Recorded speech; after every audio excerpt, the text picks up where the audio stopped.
December Mid-Career Lab live Q&A call. And this month we're going to do planning for 2025. So welcome everyone. I want to give people a little bit of time to show up. But I'm going to quickly go into it because we got a lot to cover today in the meeting.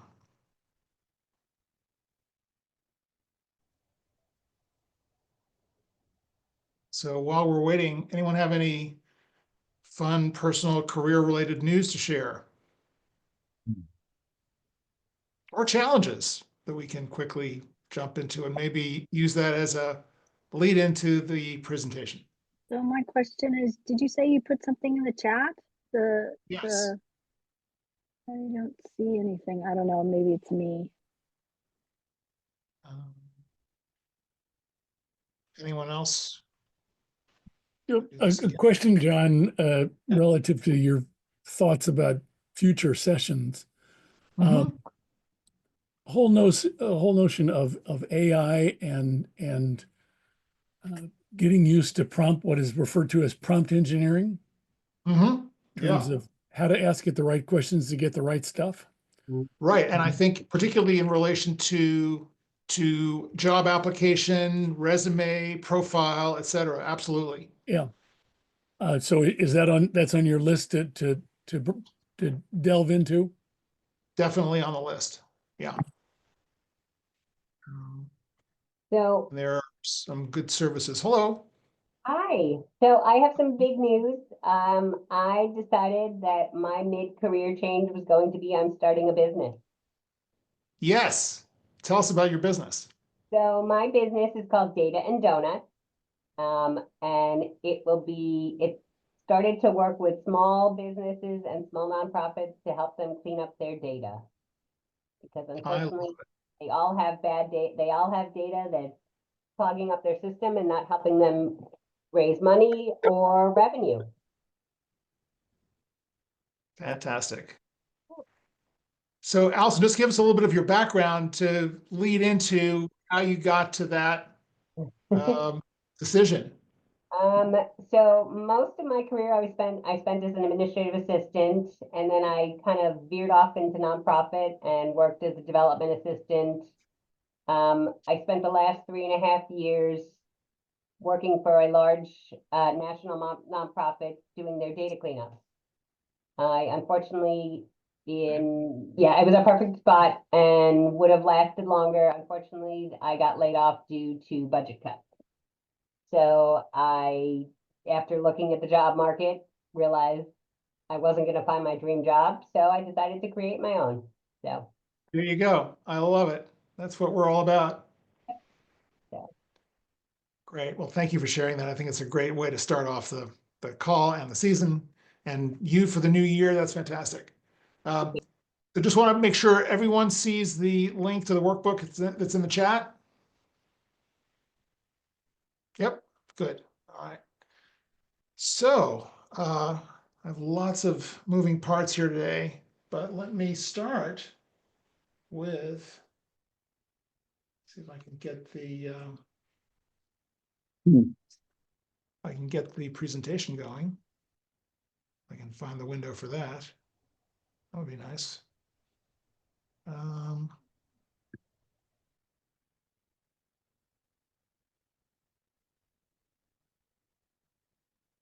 John, Marty's got his hand up. Yes, Marty. I just want to say another thing. Among my projects, I'm beginning a pilot for a series called Second Chance, which is related to a lot of what you're doing. And yeah, I'll be talking to you more about it, but the idea of starting from scratch later on. Wonderful, wonderful. Well, you're not starting from scratch. You've got a lot of life and experience behind you. So it really is a relaunch, a reorientation. We started from scratch many, many years ago. Yeah. So let me just see if I can get this thing up again.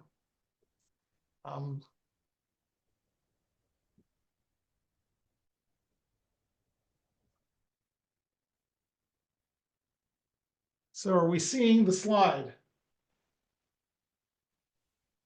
Yeah.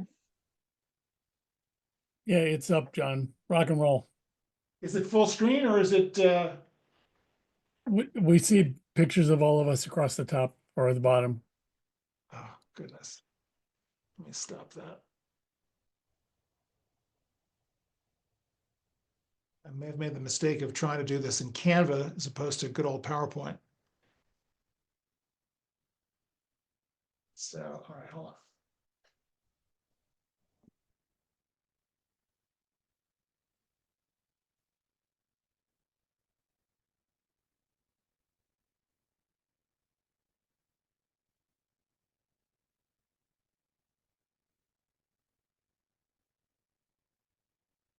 People are still coming in.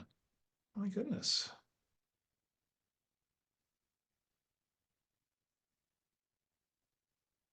Okay.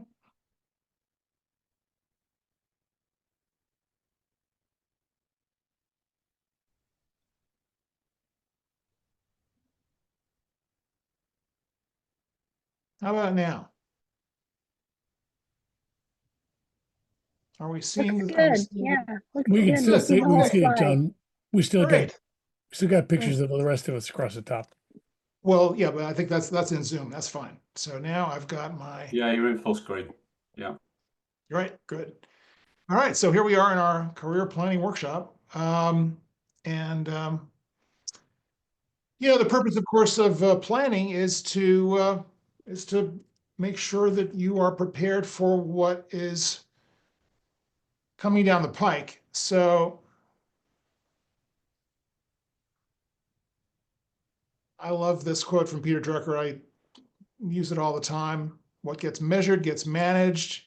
If you're not tracking what you're doing, then you have no way of knowing how you're going to succeed. So a lot of people, I think I said this in one of the emails. A lot of people kind of shy away from planning for the next year because it's like, oh, what if I disappoint myself? What if I don't get to it? I'd rather not humiliate myself by realizing that I didn't live up to my expectations. So I'm not going to plan. I'm just going to wing it. And I tried that for years and it just doesn't work, particularly when I realized that people who were planning their years seem to be getting more stuff done. So even if you don't get all of your plans fulfilled, at least you are measuring what's going on and it's giving you a lot more insight so that you can do better next time. So we live in uncertain times, not a surprise. And I think there are two approaches that we need to be aware of, or two angles on this. One, of course, is internal uncertainty. And this happens a lot for many of us in mid-career, this sense of disorientation around what we do and what we provide and where our direction goes at this point, having done what we've done in the past. So there's a lot of internal reorientation that's going on. And we also tend to do this negative, imposter syndrome thing around, are we still relevant? Do the skills still matter? Do we still have something to contribute? On the external, of course, we're dealing with ageism. We're dealing with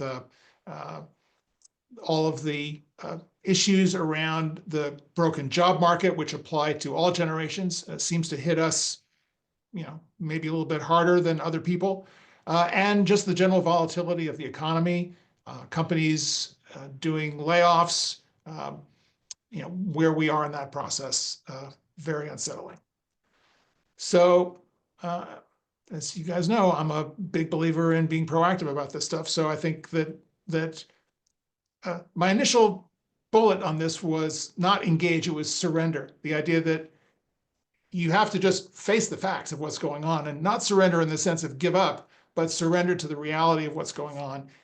But really, I thought about that. I thought, no, I'm going to talk about it much more from a positive standpoint of engaging. So we want to be engaged internally and externally to be able to deal with what's coming down the pike.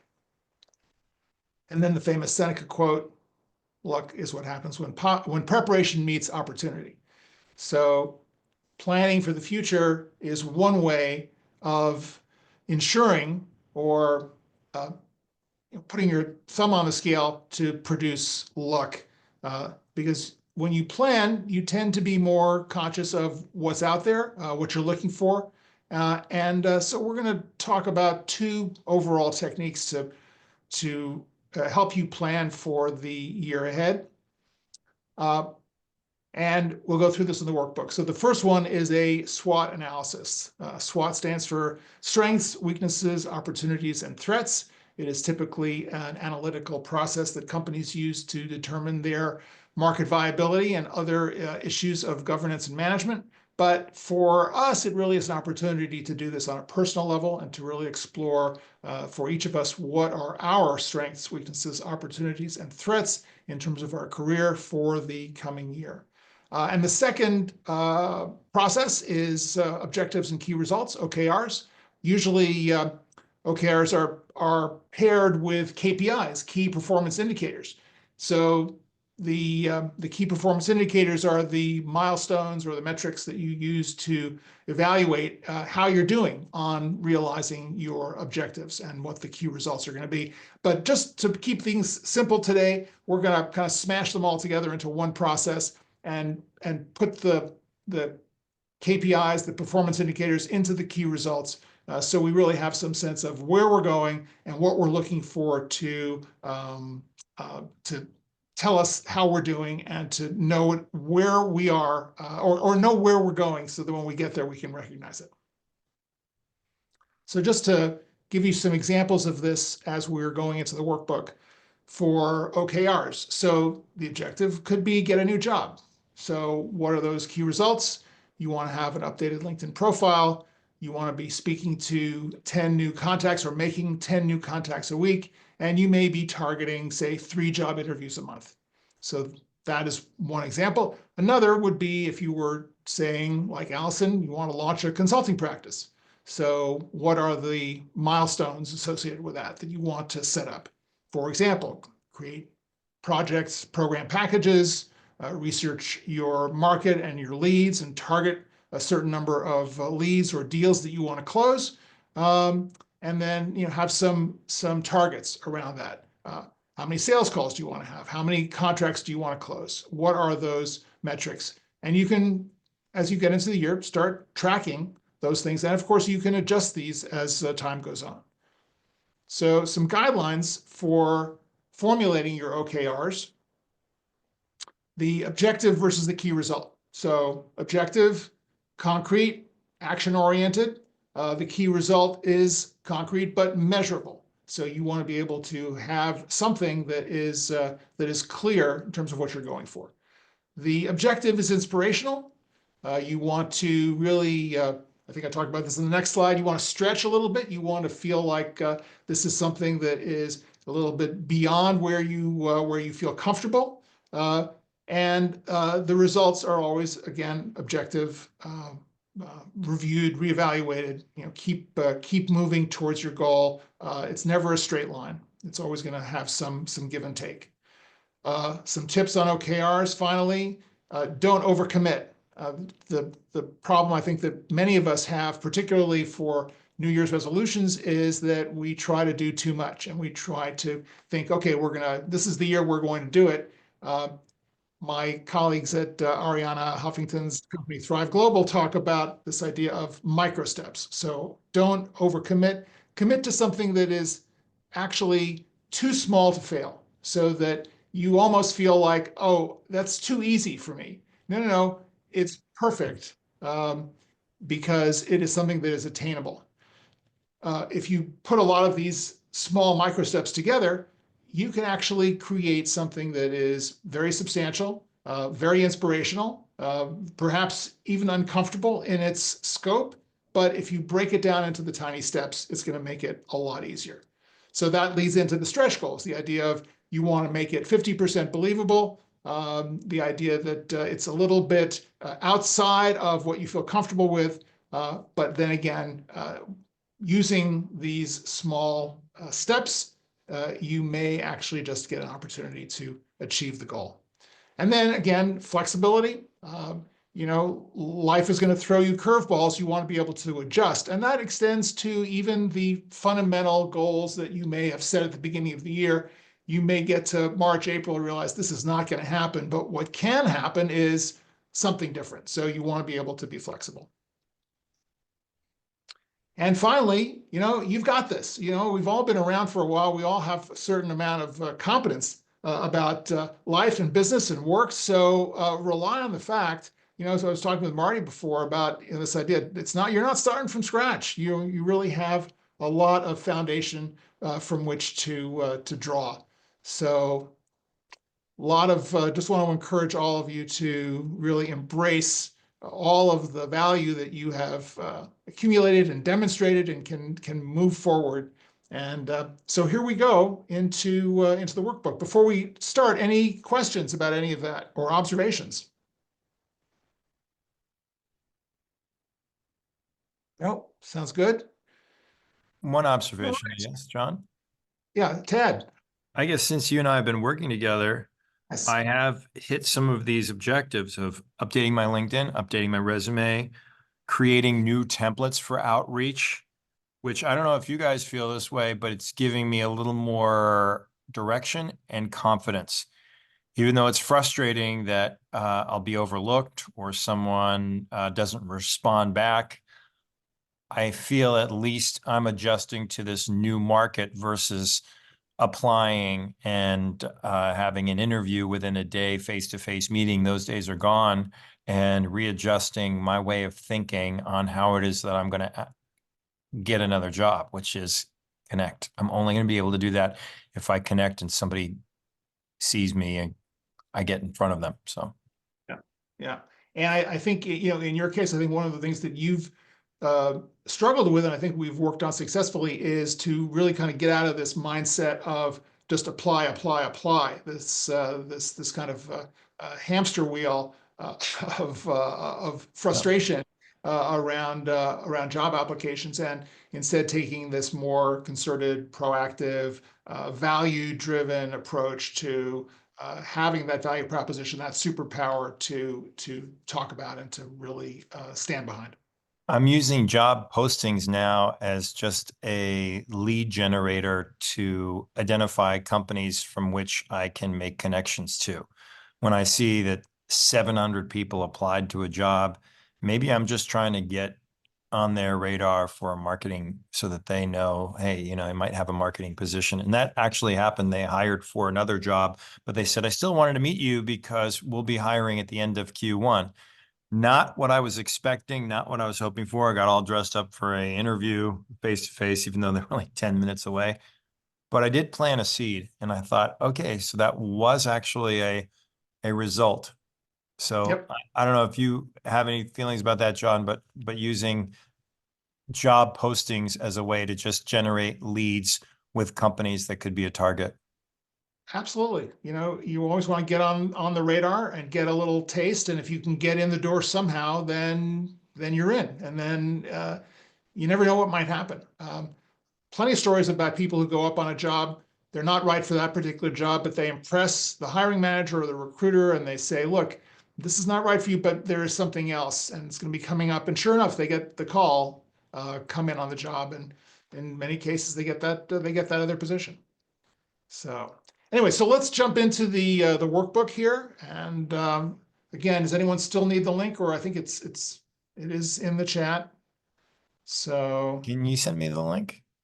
are you looking at the chat tab inside the chat? Yeah, I'm in the chat, but I don't see it in the chat. All Maybe if right, can you scroll up to the top of the chat? You're able to do that? Let me find it again. Yeah, the only thing I see is a quote from you says, "Know thy time." So maybe I came in too late. Hold on. Here we go. Thank you. There we go. Okay. So it's a Google Doc. You can enter your responses into the boxes. And let's talk about strengths and weaknesses, opportunities and threats. So again, your strengths are. You're not sharing your screen, John, if you intend to. No, I'm not, because you all have your workbooks in front of you. Right? So there's not, I mean, there's nothing for me to share. I'm not going to fill it in. You're going to fill it in on your side, and we're going to talk through it, or I'm going to answer any questions you might have. Make sense? Yep. So let me know what you think. So did I do this correctly? I did not do this correctly, guys. I'm so sorry. I see people filling in. I will ask you to stop that because I need to give you the workbook link that is for your workbook so that you can download it. Hold on a sec. I knew there was going to be something I was going to blow on this one.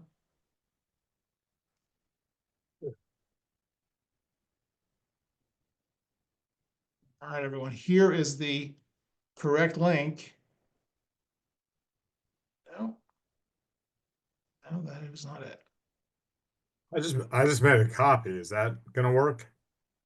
You Download a can, copy. but what I will do is I will put a link in which will give you the, there we go.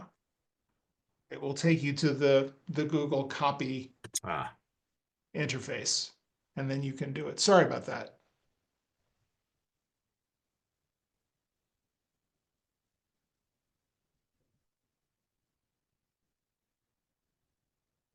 Thanks for pointing that out, Bob.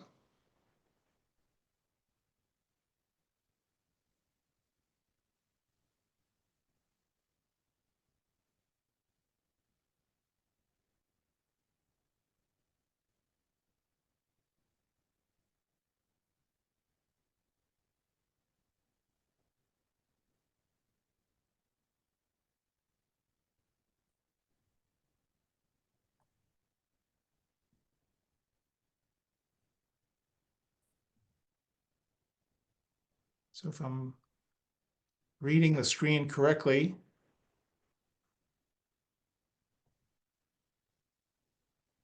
you guys are, in fact, filling it in.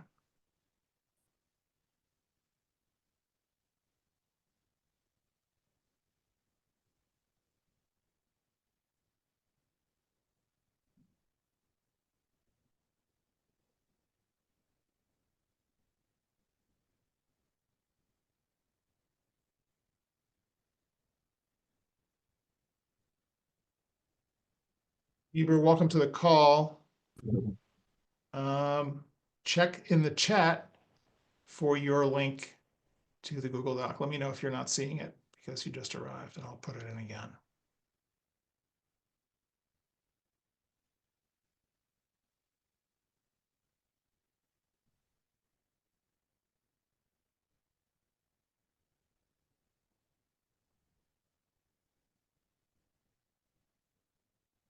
So did anyone actually get this earlier and spend a little time on it and have anything they'd like to reflect on the process?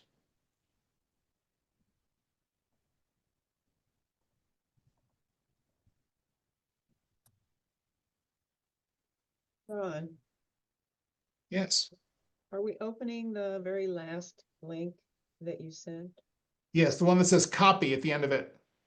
Okay. Yeah, if you're, I see someone, Uh, I see Anonymous Goose typing in the shared doc, which is a no-no. uh-oh.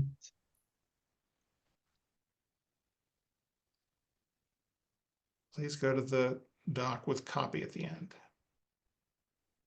Hey John, Yes. this is Leon. I Hi. I got the link from your invitation, the invite, and Yes. so I started on it, it was pretty straightforward. The link was once once I saved a copy, made a copy, it was in my Google Drive. So, Great. for me, the biggest starting takeaway for me is that, while I can reflect on my strengths and experiences stuff, I'm looking to potentially make a pivot. So some of when I analyze my strengths, etc., um, it's not as obvious to make the sort of correlation to where I might be going because I haven't really, completely narrowed that down. So there's a couple different directions thinking about, but anyways, that's the exercise. So like for me, the biggest goal is by year end is to sort of make a more committed sort of direction, and then for the start of the year is to then kind of like build off of that. And what are some of so you're saying that what you think of as your strengths don't necessarily apply to the work that you want to do? They may or may not, because if I'm gonna, like, the things that I feel best about in terms of the number of years experience may not necessarily guide me going forward as much. I have to think of them as more transferable, or think of things as more transferable. Right. So, if I continue in a Salesforce career, great, then my years of Salesforce experience are going to lend itself well. But if I'm finding that, I'm not going to necessarily kind of continue down that road, then etc. Yeah. But there's certain expertise that you bring regardless, right? So digging a level or two down from, let's just say, the Salesforce experience, there is I mean, Salesforce is a tool, right? So, but so you understand, and you, I mean, and it applies to a lot of things. It's not just about sales, in brief. It's really about relationships Right. and relationships to close deals and develop business. So those are some of the more foundational skills I think that you have underneath that. Yep. And there's a tremendous variety of experience that you have along those lines that hang underneath that expertise you have with that particular tool, right? Agreed. Yeah. It's And your kind of like ability. it's kind of like to be able to recognize those things, and not sort of underweight them because they may seem more commonplace, things like managing, offshore teams, or working with product, working across organization, blah, blah, blah. They seem maybe more general, but yeah. But they're not. I mean, offshore Yeah. teams, there's a whole book about that. Yeah. About dealing with other cultures and other timing and other traditions and business. And there's I'm sure, a whole bullet list of expertise that you have on that thing alone, right? Yep. So in listing your strengths, I would say that thing, think about those levels of expertise and strengths, and perhaps a weakness could be around other tool sets. It could be, I'm not sure. What do you think the weaknesses are? The weaknesses, well, there are many weaknesses. I could spend the whole hour. But I guess the thing that immediately comes to mind is getting up to skill set on the AI developments going on. So that's something I'm going to spend some time for the rest of the calendar year kind of trying to get trained on. So you can take that as a weakness or an opportunity. Yeah, right? opportunity. You can put it in either box. Yep. Exactly. So Bob had a question. How can we be more specific, more employer focused in our list of strengths and weaknesses? Well, I think right off the top, if you know the employers and the general needs of the employers in your field, then you can take some of that experience, research, conversations that you've had, and calibrate accordingly, right? So you may actually leave that blank if you need to do some research to find out what are people looking for in this field. And that could come under, again, weakness or opportunity. Does that make sense? Did that answer your question, Bob? Yes, it answers my question, John. I think it really was one of, and I think you touched on it with research and Leon's comment about potentially pivoting to something else. You know, we tend to look at our strengths and say, well, I know how to do this, thus, and so. But unless you translate that into the language or the needs of wherever you're pivoting to, the fact that you know how to do thus and so isn't going to help, because that's not Right. what they're looking for. Right. You know, So then the weakness may be lack of understanding of employer needs. yes, absolutely. Right. And then the opportunity is research employer needs. Right. My sense is that you know, when we look at strengths and weaknesses, it's far too easy to be very general and generic. You know, oh gee, I'm good at managing teams. Well, what does that mean? Does that mean what does that, you know, I think there needs to be, and it's hard Right. for there to be real specificity. You almost have I don't know to if it's hard, tell a but story. you have to work at it. So managing teams, what are the elements? So communication, conflict resolution, you know, systems, integrity, you know, All sorts, there's a whole equal list of things. opportunity for all on the team, you know, managing relationships, mentoring, right? There's a whole list of things. Right. Yep.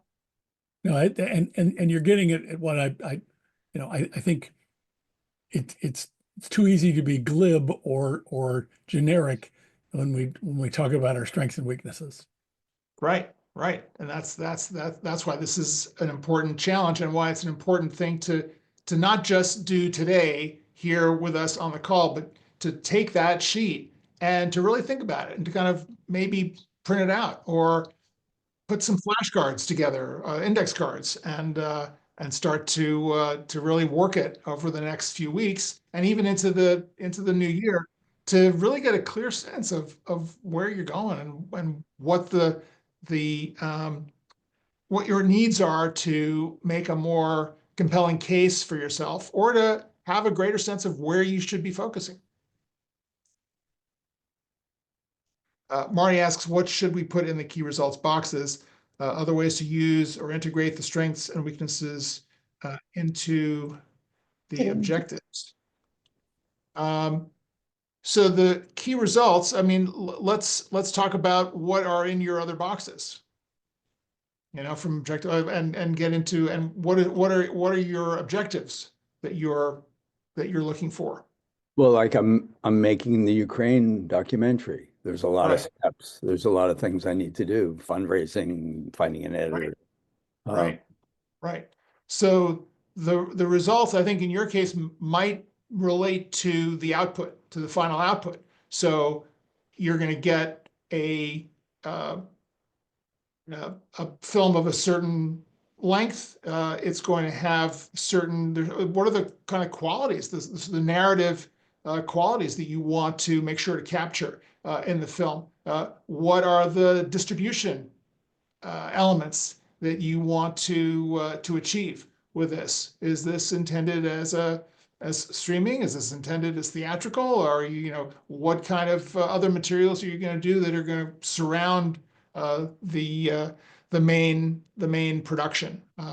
All those kinds of things, and then is a result also to get other work, to develop relationships with other financiers, other distributors. You know, play it out.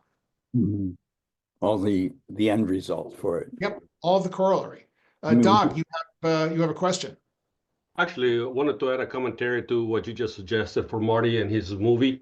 And make it time Yes. bound for the year. Say January, I'm going to get the financing. In February, I'm going to get my connections. In March, I'm going to get the script. On April, I'm going to be in Ukraine. In May, I'll have my team over there ready. I'll start filming in June, July, come back in December, let's say. Next January, I will edit or whatever it is. I don't know the process, how you make the sausage, but time bound each item and prioritize it. That's the only suggestion I would make when you make OKRs. Sometimes we put the OKRs in the wrong order. Yeah. So time bound brings up the question of SMART goals. SMART being an acronym for specific, measurable, attainable, relevant, and time bound. And those are always a good set of filters to apply to anything that we are looking for. So SMART goals again: specific, measurable, attainable, relevant, and time bound.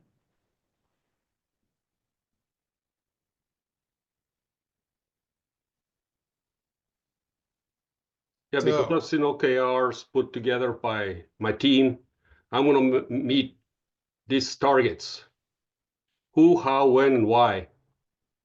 Yep. Very good.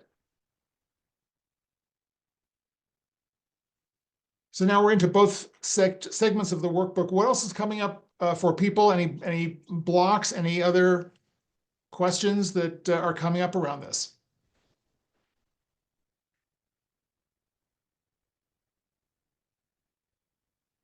Yeah, I think one of my weaknesses is holding on to the past and not letting it go. It's done. You know, that chapter's finished. And so now I've got to think about what does my future look like? What does my ideal future look like? And use the experiences to build on that, but don't hang on to all the things that have happened, because it's done. That is really perceptive, and I think it's tough for us to do, because there seems to be so much value in our experience, and a lot of people feel that their experience is undervalued in the job search process and undervalued by employers and recruiters. And one of the observations that I have about this is that, for the most part, a lot of people that we're going to be going in to meet with, who are going to consider us, are younger. It's not that they don't value experience, they just don't understand it. And if you've got 30 years experience behind you, that's a long span of life that people who are in their 30s just don't have. So you can excuse them for not understanding what someone who's been in business as long as they've been alive, there's a bit of a disconnect. So it is important, I think, as you point out, to leave the past behind in a certain way, draw from it, but don't lead with it. So John, that leads me to a question that I know you and I have talked about, is how do we overcome some of because it keeps happening to me as I'm in interviews in front of people that are so much younger, less experienced than me. How do I find a way to relate to this new generation, or find a way to grab their acceptance that I'm an older person in the workforce? Well, I think you have to be present. I think you have to apply answers to questions in a current context. It's not that, 20 years ago, I learned how to do it this way, or this is the way that always used to work. Just talk about solutions, talk about everything from a present day perspective, and use present day references. Use the insight from your experience, of course, but don't necessarily give them the chapter and verse on it. Let them come back to you and say, hey, how did you, why do you say that? How did you figure that out? And you can say, well, I have this experience from an earlier job where this happened. Robert Hicks just put something in the chat room, which is really good. And I just thought I'd share that. Actually, it's not what you've done, but what you plan to do in the future. So if I go into the meeting prepared to say, hey, you've got some exciting things, but one of the approaches that I've done in the past is with omni-channel marketing is X, Y, and Z, and that might actually contribute to your your growth goals. Yeah. One of the things I've done, at least prior to some of these interviews, is I've just created like 5 slides that I can use as a follow-up to say, hey, I really enjoyed our conversation. Here's some additional thoughts based on our conversation. But usually that's my work prep. So then when I go in, I'll say, hey, I saw your report on this or the presentation on that, and a couple of ideas is this and that. I see what you're saying. So Yeah. I think that, to Bob's Well. point, if you go in and direct the conversation towards the future and towards where they're going, and then fill in your ideas, suggestions, solutions, making it about them, not about you, is another way of looking at it, where it's not about so much your experience and everything you've done and your past jobs. It's, let's address what you guys want. How I'm here to serve your agenda. What's the biggest thing you're working on right now? Or of all of the aspects of the job description, what would you say is the most hot button element that you're most concerned about? And then talk about how you relate to that. that's excellent. Thanks. And then Leon's comment also, how about relating to the interviewer, even if they are much younger, with outside external activities in common, music, sports, whatever? Yeah, I think to the extent that you can build that rapport, absolutely. But you got to be careful about appearing like you're trying too hard, right? So absolutely, I think that you can find that rapport, and some of that is going to be about getting to know the other person, and that also depends on the personality of the interviewer. Some are more introverted, some are more relaxed, some are more experienced at this. You'd be surprised at how, maybe you're not surprised because many of you are in this right now, at how clueless a lot of people are in interviews, and how, in a strange way, they are more afraid of you than you are afraid of them. They're not quite sure how to address someone in an interview, and particularly someone who may actually be intimidating because they've been around for a lot longer. So It's frustrating to know whether I call somebody and say, hey, thank you, or follow up with them, or send an email, send a text. How am I supposed to communicate with them, or with a group that doesn't really want to communicate? Well, I think, if they really don't want to communicate, if it's so much of a kind of a widgetized process, then you may want to think whether or not you really want to work in a company like that. Do I send a LinkedIn email? Do I send a regular email? Do I send a text to their cell phone? Which is too intrusive, which is not intrusive. I think, yeah, I mean, you and I've talked about this in our sessions, but I think you don't want to overstay your welcome, or you don't want to be annoying. It's a waste of time for you. It's a waste of time for them. They will let you know. They will respond. I think you use the channels that you've been using with them. You don't try to kind of circumvent that and kind of sneak in in some way that's inappropriate. But always be giving.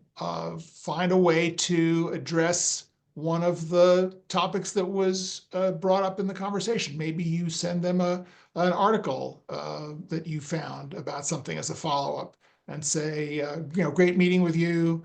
Enjoyed the conversation. Very, very interested in the job. By the way, saw this piece. You may have already seen this, but I thought it really reinforced one of the points that we made in the conversation when we were talking about X. And see if that works. It may and may not. You don't know what their internal process is. This person could be a huge fan of yours from the interview and is trying to promote you, but maybe they don't have the power. Maybe there's a whole political game going on, and it doesn't matter who this person recommends. Someone else is going to get the nod to bring someone in. You just never know. That's why it's so important to, certainly in my methodology, to kind of circumvent this insane hiring process And back to the question of AI is making this a lot worse, and focus on building relationships. So back to your point, Ted, anytime you have an opportunity to make a connection with someone, that's great. And you want to try to see if you can build a relationship with that person for the future. It's a long game. Learn your audience, right? It is, I find it's morphing quite a bit as I continue to get older and trying to figure out those things that you mentioned, Tad. I think I used to say on a regular basis, know your audience, and that's much more directive. Learning more about them and figuring out how to address them in those unique ways is more important than ever. Agreed. Mm-hmm. Yeah. So John, if I may, Yeah. thank you for joining the call. Tell us about your, what you're working on with your SWOT and your OKRs. Yeah. So I'm going through this recent change of leaving an organization or getting laid off, whatever, and working to get back to where I want to be. And so really it is going to be driven more towards building more formalized new skills. So I can say till I'm blue in the face that I have 100 different skills because I've done all these different things, but they may not have certificates behind them. They may not have other things that might relate across different businesses to them.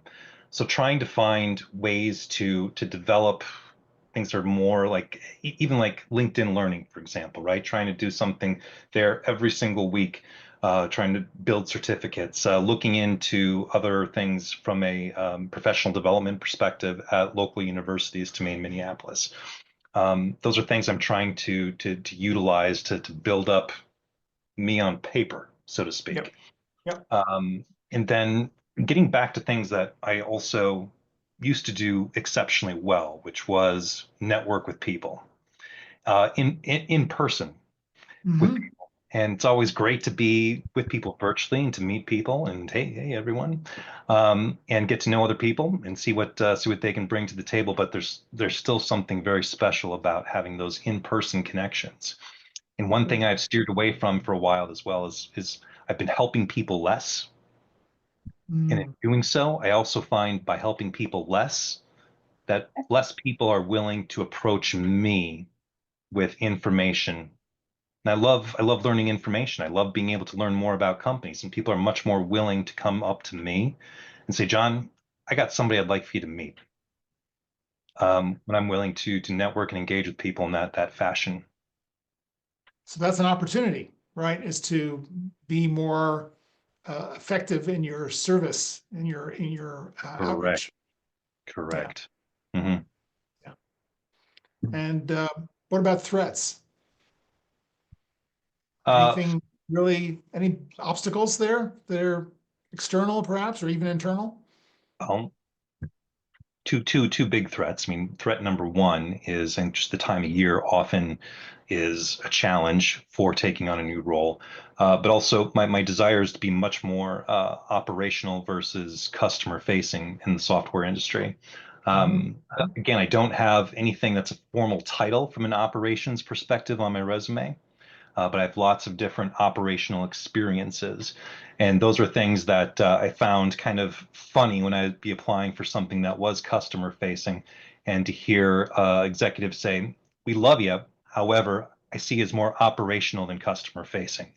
It's like, oh, well, hey, if you find something or if there's something you think I'd fit in, be great. But again, that gets back and ties into how do I try to spin those threats into opportunities and trying to find and build documentation around various learnings that are more operational driven.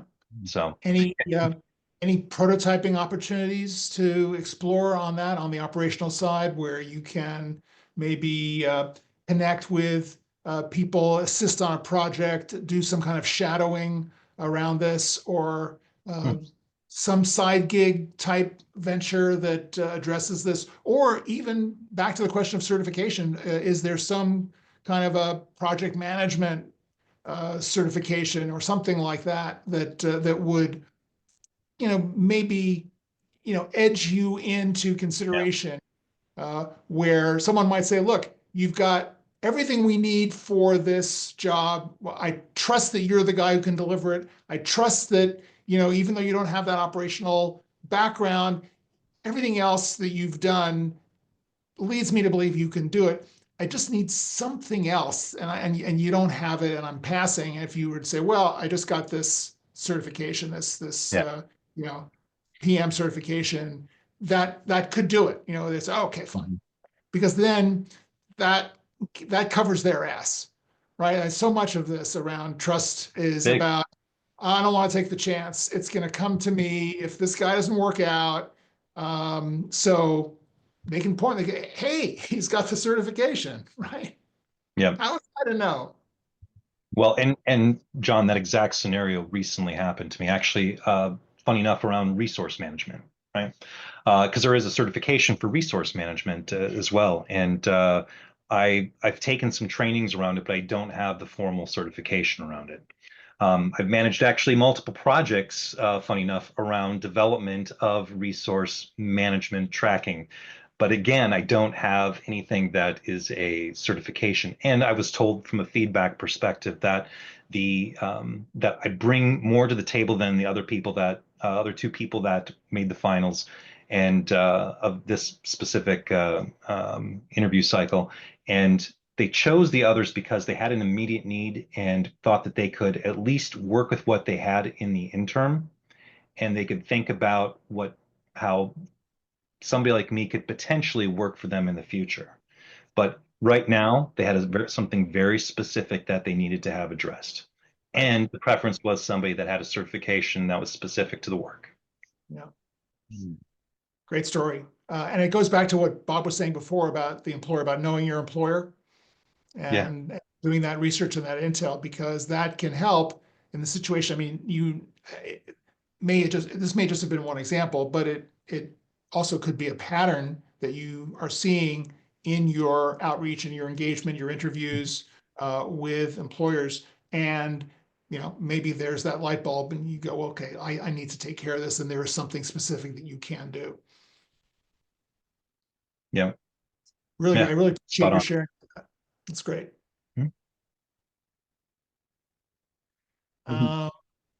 Marty. It's what I'm doing is pretty different, but what are you talking about with certification? I mean, there's something like, I guess you're an editor and you get the Apple Final Cut Pro certification, or yeah, I mean, any kind of formal training program that has a certification, a degree, a milestone, an acknowledgement of you having completed those deliverables and you having demonstrated proficiency in that particular skill set. Stevie, how you doing? Hey, John, nice to see you again. You too. Yeah, Thanks for. I just kind of I have a question, and maybe it's a comment too on all of these. But for all of us who have a long history and a long career history, it hasn't always gone the way of building off of point A and always progressing upwards. It's we've had to pivot around, and that means sometimes jumping from maybe not so much a functional role, but more of a domain expertise role. For example, in my history, I'm in technology. I think other people are, but that's a broad field. It could be software, hardware. Could be, in my case, I spent most of my career in semiconductors, but then I did also a stint with software IP. At the beginning, it was mostly consumer electronics, but I did. I built devices and components that go into automotive systems, and more recently medical devices. And then the more recent part of it was medical healthcare tech. So if I go into a company such like Medtronic or something like Stryker or anything to do with like wearables, right? they said, well, you're an older applicant, you have a long 20+ years, the basic core technology, but your medical device is only 3 or 4 years. So, and actually, that's a struggle, I think. It's like you have a really deep history, but then they're looking, for someone who's been in, maybe young, someone who's younger, but they have 10 years of history in that. I guess that's kind of a pitfall being, I don't think I'm a generalist, because as a common theme, all of these devices, for example, use high performance accelerated processing. Okay. But to convey that is really a struggle. And I'm not sure if anyone else here can relate to this, but this is something that's really difficult. And then, they say like, okay, then leave off the first 10 years of your resume, or I don't know, 5 years of your resume. But then the problem is then, like, the stuff that I was doing when I was in my 20s is actually more important than the stuff I did in the middle for this particular job. But for the other jobs, then, it's not. You can't really move things around like play musical chairs, right? There, you threw a lot of balls out at me. Let me try to kind of throw a few back. Sure. First of all, yeah, don't cut half of your resume off at the knees, right? You want to have that entire breadth and depth of your experience. You want to summarize it because, yeah, they are looking for the most recent 5 to 10 years. So that's what you're going to focus on. You need to make the case for how your varied background, this more generalist background, actually makes you more insightful because you understand the intersectionality of different disciplines. There's a great book called Range, R-A-N-G-E, by a guy named David Epstein, which is talking about this dynamic between specialization and generalization, and how generalists rule the world because generalists understand context in a way that specialists don't. So it's fine, my playbook, it's fine if you're at the beginning of your career to specialize and you want to maintain a specialization throughout your career. That may shift over time, but you want to have that larger contextual framework to relate to it. Some people will understand that, some people won't, which gets to the real solution for me, which is the network, which is that if you have a really clearly defined value proposition, which includes all of the bells and whistles or chords and arpeggios of what you bring to the table, you want to be able to connect with people who understand that value, and they're going to refer you to other people who understand it. You want to build that community, that tribe that understands the particular angles on your value. And these people will then help you also refine your message so that when you get into those kinds of situations where someone says, help me out here, I'm not sure I understand how you can, apply this, because in this story that you related, you only have 3 years experience on the medical side. And then you'll be able to then, having anticipated that, say, I hear what you're saying and I acknowledge that, but here is what you're missing. And it is that from this experience, I bring this. From this experience, I bring that. And your network, your community, will help you formulate those arguments. So I offer that as a way of addressing this. And it applies, interestingly, right back to the SWOT and the OKRs. It's a great opportunity for you to kind of fill in those blanks with these concerns and then think about ways to address them, to get more resilient on these topics, and make yourself a bit of a playbook for how you're going to go out in the coming months and try to shift this situation around. Does that make sense? Absolutely. I think and a more personal, I guess, a more self-facing struggle is like trying to figure out, well, where do you want to sunset your career? Do you want to do in healthcare, medical devices? You want to be doing space electronics, or you want to be in software, right? Then that's a decision the person has to make for themselves, right? Yeah. My answer to that is, where do you think you're gonna have the most fun? Yeah, that's true, actually. Yeah, but very good context and good vantage point. Thank you very much.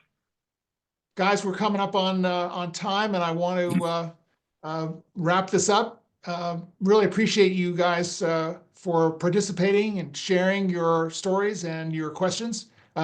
Any final question or observation that anyone wants to jump in and make?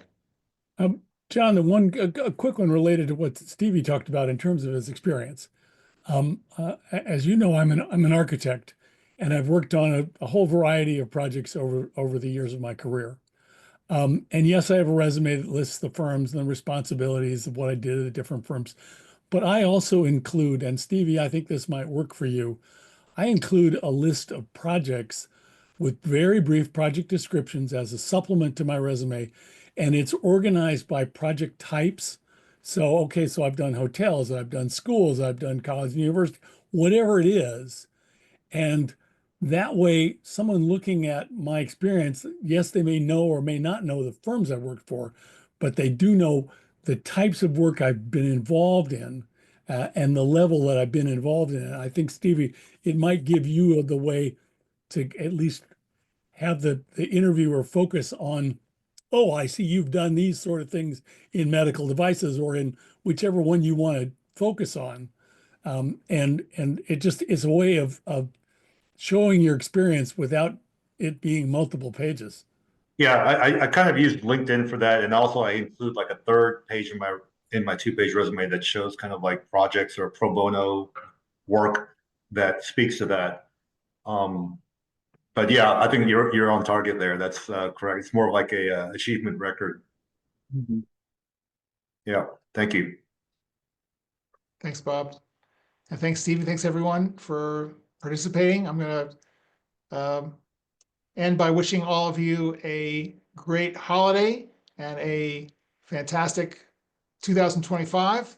And we will be back with more monthly Q&As starting in January. I haven't figured out what that's going to be. I'm actually going to send a survey around to the community, ask for some more input on this. I take Bob's suggestion about AI very seriously. I think that's a big theme for us for next year, and the good, the bad, and the ugly of it. And with that, I will wish you all the best. Thanks for showing up today. Thanks, John. Thanks, John. Happy Appreciate it. holidays, John.